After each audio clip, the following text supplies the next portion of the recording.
خب بچه‌ها زنگ اول درس ریاضی چی از این بهتر؟ شوخی میکنی؟ بفرمایید تو. سلام. سلام. شما؟ آقا اجازه شاگرد جدیده. مگه از تو پرسیدم؟ آقا ما می‌خواستیم کمکتون کنیم. تو به خودت کمک کن، امسالم ریاضی رو نگفتی. اسم چیه؟ امیرسام بدونه که. بفرما. یه احمق دیگه به کلاس اضافه شد. امیرسام که کی نداره. خب گفت بدونه که.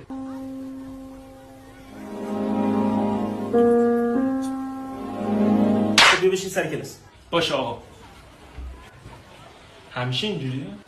کجاشو دیدی؟ تو نمک میریزی. بیا با تابلو. آقا اجازه شما الان برای اینکه ما رو ضایع بکنید یه سوال سخت می‌پرسید ما هم نمیتونیم جواب بدیم. الان شما می‌خواید به ما درس یاد بدید یا اعتماد به نفسمون رو بگیریم؟ همینی که هست. بیا با تابلو. آقا اصلا چرا همیشه شما سوال می‌پرسید ما جواب بدیم؟ این دفعه من سوال می‌پرسم مطمئنم شما جوابشو بلد نیستی. بیام با تابلو. مگه سوالای تو چقدر میتونه سخت باشه؟ من فوق لیسانس ریاضی ام. بیا با تابلو هر سوالی داری بپرس.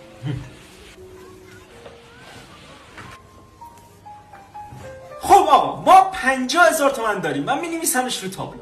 خب یه جدول زیرش میکشم، یه طرف جدول خرج، یه طرف مانده. اینجا 20,000 تومان از این 50,000 تومان خرج کنم 30,000 تومانش میمونه. از این 30,000 تومان 15,000 تومانش خرج کنم 15,000 تومانش میمونه. از این 15,000 تومان 9,000 تومانش خرج کنم 6,000 تومانش میمونه. این 6,000 تومانم خرج میکنم هیچ چیش نمیمونه. خب حالا باید جمع این ردیف با این ردیف برابر باشه و مساوی 50,000 تومان باشه. درسته؟ درست. اما وقتی این ردیف رو جمع میکنیم میشه 50,000 تومان، این ردیف رو جمع میکنیم میشه 51,000 تومان. این 1000 تومان از کجا میاد؟